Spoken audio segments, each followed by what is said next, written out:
ಮೊದಲನೇದು 18/4/24 ನೇಹಾ ಎನ್ನತಕ್ಕಂಥ 23 ವರ್ಷದ ಹೆಣ್ಣುಮಗಳು, ಅವಳನ್ನು ಫಯಾಜ್ ತಂದೆ ಬಾಬಾ ಸಾಹೇಬ್ ಖುಂದು ನಾಯಕ್ ಅಂತಕ್ಕಂಥ ಹೆಸರಿನ ವ್ಯಕ್ತಿ ಕೊಲೆ ಮಾಡ್ತಾನೆ. ಅದರ ಹಿನ್ನೆಲೆ ಮತ್ತು ಅದಕ್ಕೆ ಸಂಬಂಧಪಟ್ಟಂಥ ಅನೇಕ ವಿಚಾರಗಳನ್ನು ನಾನು ತಮಗೆ ಹೇಳೋದಕ್ಕೆ ಆಗೋದಿಲ್ಲ, ಯಾಕೆಂದರೆ ತನಿಖೆ ನಡೀತಾ ಇದೆ. ನಾವು ಸರ್ಕಾರದಲ್ಲಿ ನಮ್ಮ ಗಮನಕ್ಕೆ ಬಂದ ತಕ್ಷಣ ಅದನ್ನು ಪೊಲೀಸ್ನವರು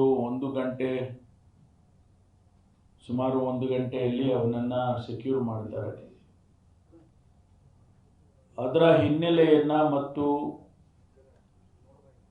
ಅದು ಯಾಕೆ ಮರ್ಡರ್ ಆಗಿದೆ, ಅವನು ಯಾಕೆ ಅವರನ್ನು ಮರ್ಡರ್ ಮಾಡಿದ್ದಾನೆ, ಈ ಎಲ್ಲ ವಿಚಾರಗಳು ಕೂಡ ಈಗ ತನಿಖೆ ಇರೋದ್ರಿಂದ ನಾನೇನು ಕೂಡ ಹೆಚ್ಚು ವಿವರಣೆಯನ್ನು ಕೊಡೋದಕ್ಕೆ ಹೋಗೋದಿಲ್ಲ, ದಯಮಾಡಿ ಕ್ಷಮಿಸಬೇಕು. ತಕ್ಷಣ ನಾವು ಅದನ್ನು ಸ್ಪೆಷಲ್ ಇನ್ವೆಸ್ಟಿಗೇಷನ್ಗೆ CIDಗೆ ಕೊಟ್ಟು ಅದನ್ನು ತನಿಖೆ ನಡೀತಾ ಇದೆ. ಇದರಲ್ಲಿ ಅನೇಕ ಜನ ದುರದೃಷ್ಟವಶಾತ್ ಅನೇಕ ಜನ ರಾಜಕೀಯ ಬಣ್ಣವನ್ನು ಕಟ್ಟೋದಕ್ಕೆ ಪ್ರಯತ್ನ ಮಾಡಿದರು. ಆದರೆ ಬಹಳ ಮುಖ್ಯವಾಗಿ ಇಲ್ಲಿ ಆಗಬೇಕಾಗಿರ್ತಕ್ಕಂಥದ್ದು,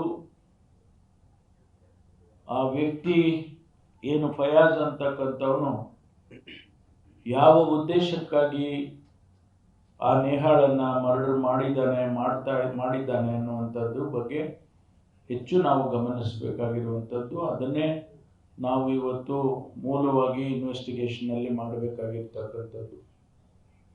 ಅನೇಕ ಜನ ಅನೇಕ ರೀತಿಯಲ್ಲಿ ವ್ಯಾಖ್ಯಾನ ಮಾಡಿದ್ದಾರೆ.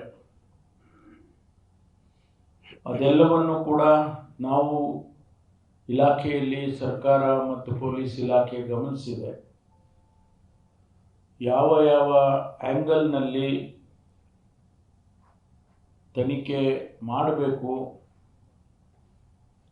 ಮೂಲತಃ ಇದರ ಸತ್ಯಾಂಶವನ್ನು ಹೊರಗೆ ತರಬೇಕು, ಅದರ ಮೂಲಕ ಆ ವ್ಯಕ್ತಿಗೆ ಶಿಕ್ಷೆ, ಕಾನೂನು ಪ್ರಕಾರ ಶಿಕ್ಷೆ ಆಗಬೇಕು ಅನ್ನುವಂಥದ್ದು ನಮ್ಮ ಮೂಲ ಉದ್ದೇಶ.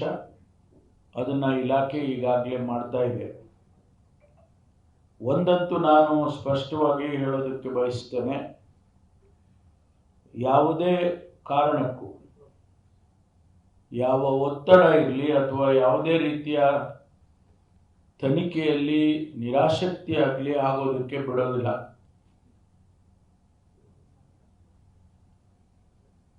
ಆ ವ್ಯಕ್ತಿಗೆ ಶಿಕ್ಷೆ ಆಗಬೇಕು ಅನ್ನುವಂಥದ್ದೇ ನಮ್ಮೆಲ್ಲರ ಮೂಲ ಉದ್ದೇಶ. ಅದಕ್ಕೆ ಏನೆಲ್ಲ ಎವಿಡೆನ್ಸ್ಗಳು ಬೇಕು ಅಂತ ಹೇಳಿ ಅದನ್ನು ನೋಡಬೇಕು ಅನ್ನುವಂಥದ್ದನ್ನು ಅವರು ಪೊಲೀಸ್ ಇಲಾಖೆ ಮಾಡುತ್ತೆ.